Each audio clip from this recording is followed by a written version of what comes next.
I have something to admit. For the first time in recorded history, I was wrong. Blizzard isn't incompetent. Maybe they make some mistakes here and there, and maybe they still have some serious issues understanding balance as a concept, but I was too harsh with them. I've actually been having a lot of fun recently.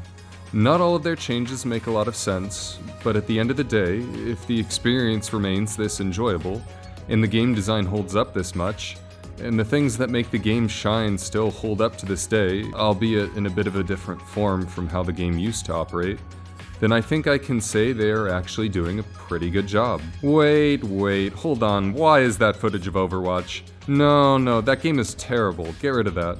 That isn't at all what I was talking about. There we go, Blizzard's true magnum opus.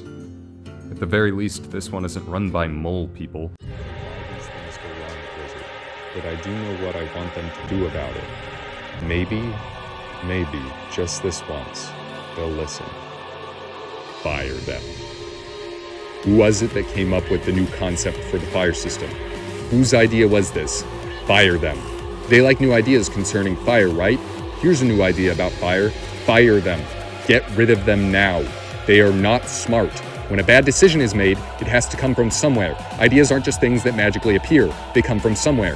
Who was involved with the changes to the fire system? Not who implemented the changes others came up with, who actually came up with the changes. Was it one person or many? Fire them. Anyone who came up with these specific changes, the thing about fire being lost when you die, and the person who said fire should be transferred to other players like a bounty, fire all of them. And anyone who opposed putting time spent on fire on the scoreboard, fire them. Why are they working here? They are bad for the game. I'm not joking. They are actively hurting your game. Get rid of them. Why do you actively pay them to make your game worse? This isn't a joke anymore. Why do you pay these people to make your game worse? Why?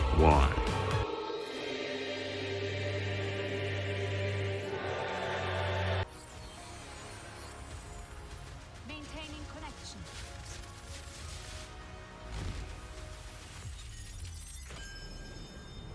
The dumbest thing I've ever heard of.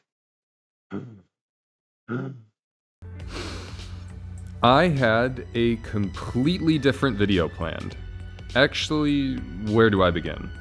I had another Overwatch video planned, regrettably, and I already put a lot of work into that video, from the usual recording and editing, to some pretty time-consuming data taking and some math. I even have graphs and stuff like pie charts. But those are all stuck on my PC back home, and I'm currently in Thailand with nothing but a PC that can barely run Hearthstone, and a microphone that isn't so good, so I apologize for that. So I can't finish or upload any of that just yet. For the time being, however, we have much more pressing matters to talk about. The Overwatch 3 patch.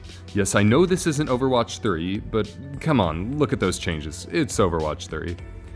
I, at least right this moment, can only think of a handful of changes to Overwatch over its history that have been this impactful. If people felt like Overwatch 2 wasn't a true sequel, this will certainly help the game hold up to this ideal. And while I am smart enough to recognize that on its own that isn't necessarily a good thing, I think that given these specific changes, it's a great thing. For the longest time, Overwatch has had a bit of an identity crisis. Originally, to me, what made Overwatch shine was the freedom in playstyle expression, where the game let you shine depending on your own personal strengths, and let you pit those strengths against the strengths of others.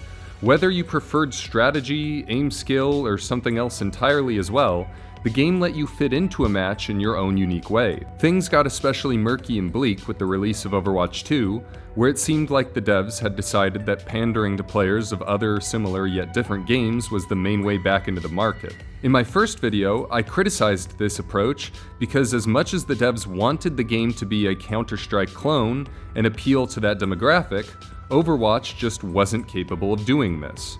At least not to the extent they had hoped. And that is fine. It's perfect actually. Because if Overwatch had dipped into that realm too much, it would have completely killed what made it Overwatch in the first place, that blend. And I think to a small degree, it did kill itself in that endeavor. For a lot of people like myself, the game felt like it had changed specifically to alienate us in the hopes of garnering the attention of a demographic that had already checked out of caring about the game a long time ago. But then this year hit. By some stroke of luck or divine intervention, Some absolute chaos has supposedly been going down with Blizzard. I won't pretend to be privy or even that knowledgeable to what's been going on behind the scenes. I haven't been paying enough attention thus far, but that's fine because we are here to assess the effect, not the cause. For all you English majors out there, consider myself an avid fan of the literary criticism lens, New Criticism. In fact, I assert this is the only good one, and if you use any of the others, you're a psychopath. Sorry, bunny trail. Essentially, what I'm trying to say is, whatever is happening at Blizzard, something is definitely impacting their games. And I am here for it! This may honestly be the new golden age of Blizzard. Obviously, OGs will protest that this is damn near impossible at this point, and they can never go back to their days of WoW raids or even release Overwatch, but I'm trying to say that at least as far as modern Blizzard is concerned, this is stellar. Somehow, Blizzard has completely flipped on their decision to pander to the Valorant community, and is instead setting out to make Overwatch more accessible and MOBA-esque, while at the same time making the game more individual-focused, at least for those who truly feel alone in their matches, i.e. probably lower-ranked players who claim to be in Elo hell. And again, I am here for it!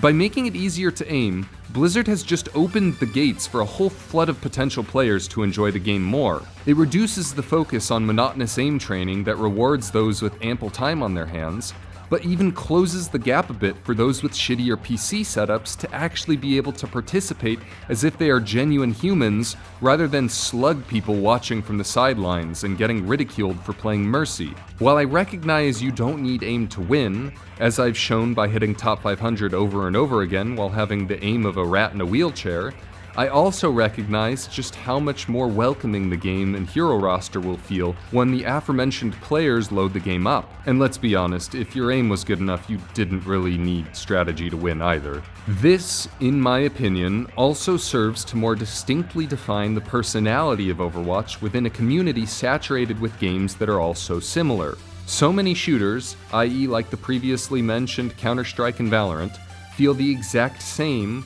with strategy as a key element, but more heavily influenced by aim skill and bogged down by an incredibly low time to kill.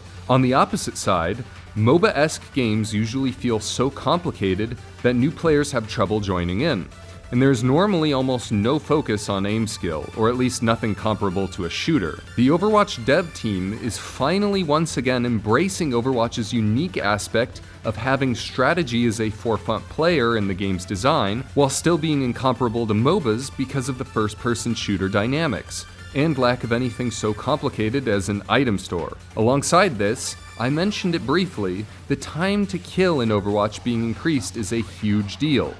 I thought it sounded almost clownish when they released dev talks mentioning the phrase damage spikes, as I don't think any Overwatch player has ever uttered this phrase in their life, but now I see what they meant by this, and I'm a bit astounded. They're actually addressing things in Overwatch I hadn't even considered to complain about that actually do matter and benefit the game when addressed. How these changes actually end up affecting the game is actually beyond me, because again, I'm across the world without a true gaming PC, but in a couple of weeks, I will be gamer ready again, and you absolutely know I am playing the ever-living hell out of Season 9.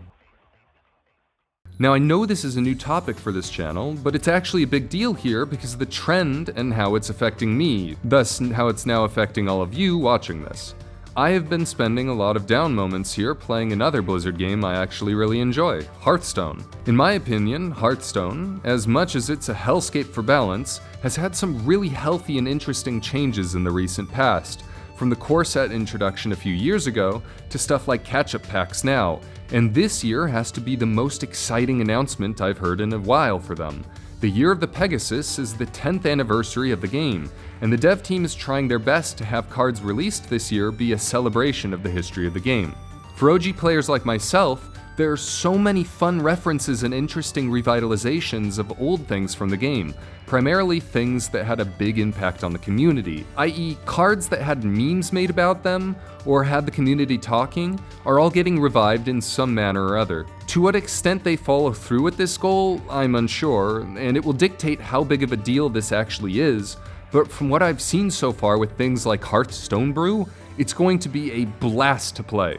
I guess what I'm getting at with all of this is that the news somewhat recently made it sound like Blizzard is falling apart internally, and they might be, but whoever is at the reins right now making the decisions design-wise, at least for the Bliz games I like, they are doing a phenomenal job, unironically. This is honestly a pivotal moment for Blizzard. I'm unsure of how the rest of the community and the rest of you will react to these recent changes and stuff, but I'm hoping the reception is positive and the sales and stuff reflect this. Because if this is Blizzard's make or break moment, and these are the kind of changes they're willing to make when things get hard, I want them to keep at it. I'm loving this. This is the end of my little rant. I'm sorry that it's been a while. Much like for Blizzard, this period of my life has been pretty pivotal, and a lot of things have happened. Maybe I can talk more about that in like a future update or something. I'd planned to, but I scrapped it because it felt too mushy. I'm just, right now, really excited for the future and happy to be releasing something again, especially something so positive and hopeful. If you enjoyed this little positive rant, please let me know. I, as per usual, really appreciate all of your support, thoughts, and feelings. If you are new to the channel, please hit the sub button and stick around because I see good things on the horizon. Go ahead and check out my other rants as well because I think you'll enjoy those. If you're returning, thanks for sticking with me. I've loved what I've done here and y'all specifically have made it quite a blast to do things on this channel. I feel like we delved into topics I don't really see anyone talking about, and I love the perspectives I've gotten from a lot of you more familiar faces in the comments. I should probably stop it, but at some point I started liking comments with the thumb button instead of the heart button, because I realized if I liked only some of the comments, some people would feel left out not having the big heart next to their comment. But especially on some of my vids with less comments, y'all have been so supportive and insightful adding to the convo. I really appreciate you all. Also, one big thank you and shout out to my patrons, Cammy and James. As per usual, love you guys. Thanks for everything. Now imagine this character had way more damage than Bastion, way more ammo, overshields like Bastion did in the beta, large health pool, and perpetual self-healing just to add icing to the cake. And for good measure, to really hit this analogy home, let's say this character automatically deployed to the objective every time they spawned, and was unable to move. While this is true, tank players would end up losing out on the pitiful amount of player agency they had left.